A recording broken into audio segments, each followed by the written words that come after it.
नमस्कार दोस्तों, स्वागत है आप सभी लोगों का एक बार फिर से एक नई वीडियो में। और आज की इस वीडियो में हम लोग क्लास 10th के लिए कुछ इंग्लिश के महत्वपूर्ण क्वेश्चंस लेकर आए हुए हैं, जो कि आपका आने वाला वीकली टेस्ट और बोर्ड परीक्षा दोनों के लिए काफ़ी ज़्यादा इंपॉर्टेंट है। तो वीडियो को शुरू से लेकर अंत तक देखना है, ठीक है। और ये प्रैक्टिस सेट 1 है। यहाँ पर मैं आपको बता दूँ कि ये प्रैक्टिस सेट 1 है और ये क्लास 10th के लिए है।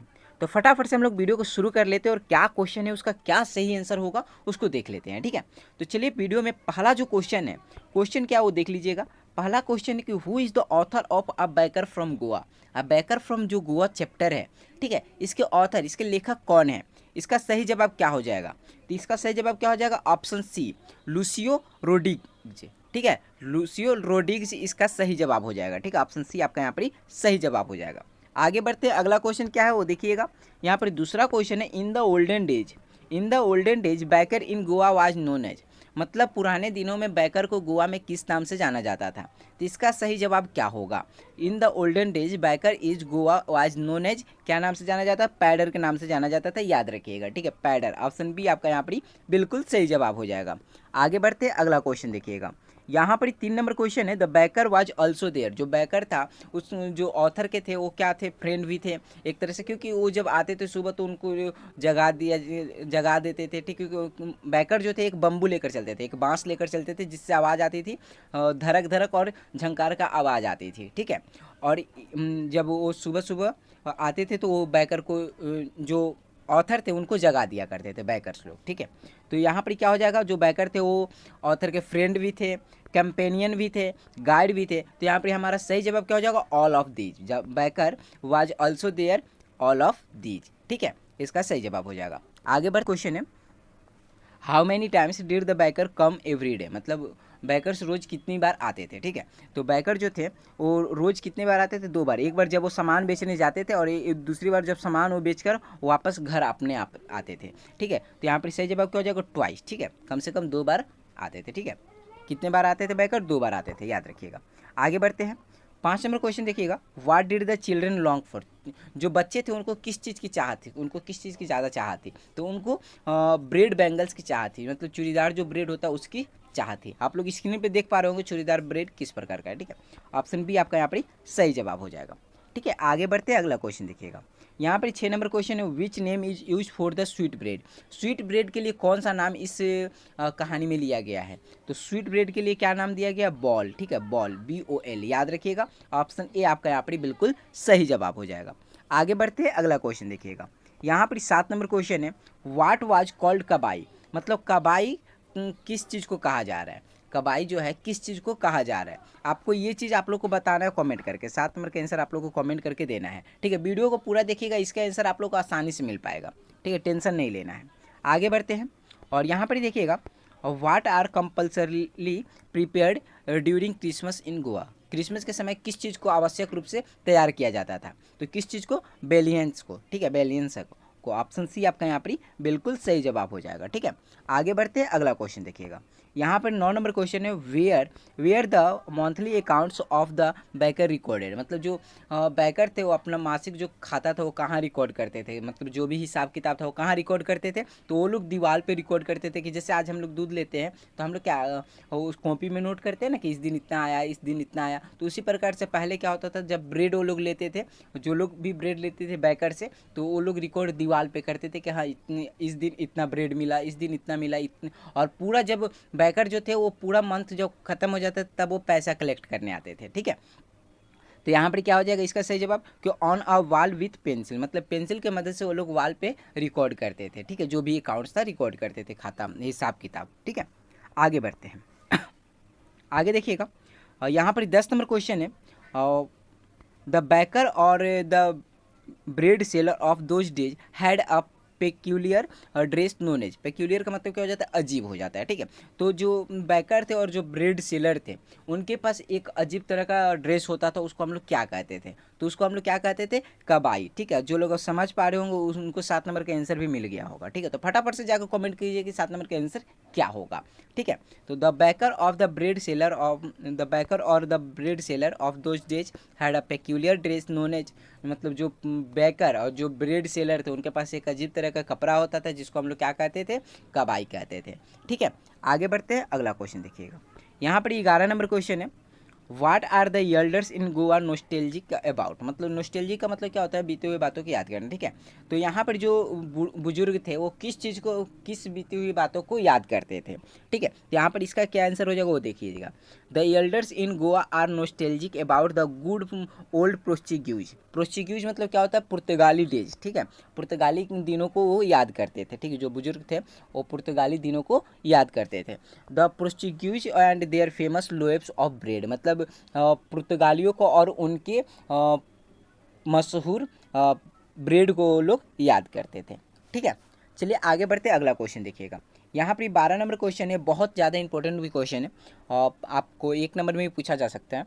और what is the baker called, baker को क्या कहा जाता है, बैकर को क्या कहते हैं या क्या कहा जाता था वहाँ पर ही, ठीक है। तो इसका सही आंसर क्या हो जाएगा, the baker is called poder in Goa, poder कहा जाता था, याद रखिएगा पैडर, ये ऑब्जेक्टिव में भी था, ठीक है, पैडर कहा जाता था गोवा में। आगे बढ़ते अगला क्वेश्चन देखिएगा। यहाँ पर 13 नंबर क्वेश्चन है, is bread making still popular in Goa. Still का मतलब होता है अभी, और पॉपुलर का मतलब आप लोग को पता है मशहूर हो जाता है, ठीक है। और ब्रेड मेकिंग मतलब क्या अभी भी ब्रेड बनाना गोवा में मशहूर है, ठीक है। हाउ डू यू नो, आप कैसे जानते हैं, ठीक है, आप ये कैसे जानते हैं। तो इसका क्या आंसर हो जाएगा उसको देख लीजिएगा एक बार, ठीक है। Yes bread making is still popular in Goa, यहाँ अभी भी ब्रेड बनाना गोवा में मशहूर है। The author says that the mixture moulder and the those who bake the loaves are still present in Goa, मतलब जब ऑथर कहते हैं कि मिक्सचर मॉडुलर और जो ब्रेड बनाने वाले वो अभी भी गोवा में मौजूद हैं, ठीक है। The age old time tested furnaces still exist, furnaces का मतलब क्या हो जाता है, भट्टियाँ हो जाती है, ठीक है। भट्टियाँ मतलब जहाँ पर ब्रेड बनता था, ठीक है। और एज ओल्ड मतलब सदियों पुरानी, सदियों पुरानी भट्टियाँ अभी भी गोवा में मौजूद है, ठीक है, वहाँ पर एग्जिस्ट करता है, वहाँ पर है अभी, ठीक है। The third and jingle, third का मतलब धड़क और जिंगल का मतलब झनकार, ठीक है। तो थर्ड और jingle of the traditional bakers bamboos, जो ट्रेडिशनल मतलब पारंपरिक जो साउंड था, ठीक है, making his arrival in the morning, जो बैकर के आने का सूचना देता था, ठीक है, वो अभी भी could still be heard in some place, मतलब अभी भी कुछ जगहों पे सुना जा सकता है, ठीक है।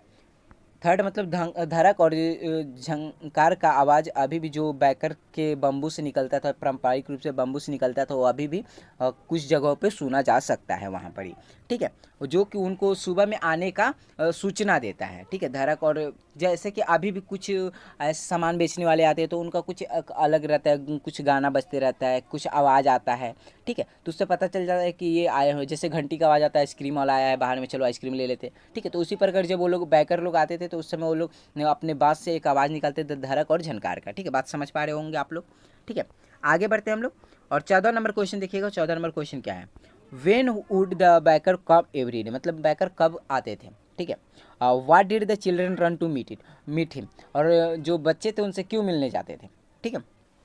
चलिए इसका एक क्या आंसर हो जाएगा वो देख लीजिएगा। The baker would come at least twice a day, मतलब बैकर हमेशा दिन में 2 बार आते थे, ठीक है। Once when he set out in the morning on his selling ground, मतलब जब वो लोग सुबह में सेलिंग करने के लिए जाते थे, जो अपना सामान था उसको बेचने के लिए जाते थे, ठीक है। और सेकेंडली दूसरी बार when he return after empty his huge basket, मतलब ह्यूज का मतलब विशाल, बड़ा बास्केट भरा हुआ बास्केट जब उनका खाली होकर वो घर जाते थे तो दूसरी बार आते थे, ठीक है। The children ran to meet him because they longed for his these bread bangles which they choose carefully, मतलब जो बच्चे थे वो उनके पास इसलिए दौड़ कर जाते ताकि वो लोग चूड़ीदार ब्रेड ले सके, ठीक है, अपने से मतलब सावधानी पूर्वक चूज कर सकते, सेलेक्ट कर सके, ठीक है। Sometimes they run for the sweet bread of special make, और कभी कभी वो लोग मीठा ब्रेड के लिए भी उनके पास जाते थे, ठीक है। ये आपका आंसर हो जाएगा, इसको आप लोग नोट कर लीजिए और याद कर लीजिए क्योंकि ये आपका बोर्ड परीक्षा और वीकली टेस्ट दोनों के लिए काफ़ी ज़्यादा इंपॉर्टेंट है। ओके, बात को समझ पा रहे होंगे आप लोग। चलिए आगे बढ़ते हैं। यहाँ पर 15 नंबर क्वेश्चन देखिएगा, where the monthly accounts of the baker recorded, मतलब जो बैकर्स थे वो अपना मंथली अकाउंट कहाँ, जो मासिक जो हिसाब किताब था वो कहाँ रिकॉर्ड करते थे, तो इसका क्या आंसर हो जाएगा देख लीजिएगा। The monthly accounts of the baker were recorded on some wall in pencil, मतलब क्या हो जाता है कि जो मासिक के हिसाब किताब था बैकर्स का वो लोग कहाँ रिकॉर्ड करते थे, वो लोग दीवार पर पेंसिल से दीवार पे रिकॉर्ड करते थे, ठीक है। चलिए अगला क्वेश्चन देख लीजिएगा। यहाँ पर 16 नंबर क्वेश्चन क्या हो जाएगा, what does a jack fruit like appearance means, मतलब जैक फ्रूट मतलब कटहल के जैसा दिखना, ठीक है, लाइक अपीयरेंस कटहल की तरह उपस्थिति से किस चीज़ का मतलब है, ठीक है। तो what does a jack fruit like appearance मतलब कटहल की उपस्थिति जैसा क्या लगता है, ठीक है। तो यहाँ पर क्या आंसर हो जाएगा वो देख लीजिएगा, Jack fruit like appearance means a pleasant fat body, मतलब एक सुखद मोटा शरीर, ठीक है। और जैक लाइक अपीयरेंस का मतलब होता है, यहाँ पर ही बताया गया है कि जैक फ्रूट्स लाइक अपीयरेंस का मतलब है कि एक सुखद मोटा शरीर, ठीक है। It is publicly statement about a character और क्वालिटी, यह एक पब्लिकली मतलब क्या हो सकता है, पब्लिक सामूहिक स्टेटमेंट, एक स्टेटमेंट है, ठीक है, और जो आपका करेक्टर मतलब आपका चरित्र और क्वालिटी आपके गुण के बारे में दर्शाता है, ठीक है। ये आपका आंसर हो जाएगा। और इस वीडियो में हम लोग टोटल 10 ऑब्जेक्टिव और 6 सब्जेक्टिव क्वेश्चंस किए। इसी प्रकार से आप लोग को वीकली टेस्ट में पूछा जाता है। तो आप लोग सारे क्वेश्चंस को देख लीजिए, सारे क्वेश्चंस को अपने दोस्तों के बीच भी शेयर भी कर दीजिएगा वीडियो को। और आप लोग इससे जैसे इस चैप्टर से रिलेटेड और भी कुछ क्वेश्चंस हैं जिनको आप लोग देखने के लिए आप लोग वेबसाइट पर विजिट कर सकते हैं। और दूसरी बात एक और आपको बात बता देते हैं, जैसे कि आप लोग को वेबसाइट पर विजिट कीजिए, कुछ आपको एक्स्ट्रा क्वेश्चन देखने को मिलेगा, वहाँ पर आप लोग को क्विज करने का ऑप्शन मिलेगा। साथ में वहाँ पर एक और इम्पोर्टेंट चीज़ आप लोग को दिखेगा कि इंपॉर्टेंट क्वेश्चन को टैग किया जाएगा वहाँ पर, जिससे आप लोग को मदद ये मिलेगा, आप लोग का बोर्ड परीक्षा की तैयारी करने में काफ़ी ज़्यादा मदद मिलेगा कि हाँ कौन सा क्वेश्चन कितना ज़्यादा इंपॉर्टेंट है। और एक कमेंट आप लोगों को करके बताना है कि पैराग्राफ और कुछ नोट्स, कुछ पैराग्राफ्स, कुछ लेटर्स भी हमारे पास है जिसको हम चाह रहे हैं कि अपलोड कर दें। क्या आप लोग इसको देखना पसंद करेंगे? देखना पसंद करेंगे कमेंट करके एक बार बताना है, ठीक है, कि आप लोगों को क्या हम पैराग्राफ और कुछ लेटर्स उसको अपलोड करें इंग्लिश का, ठीक है। तो चलिए फिर मिलते हैं हम लोग अगले वीडियो में। बहुत बहुत धन्यवाद आप सभी लोगों का। Thank you. जय हिंद, जय भारत।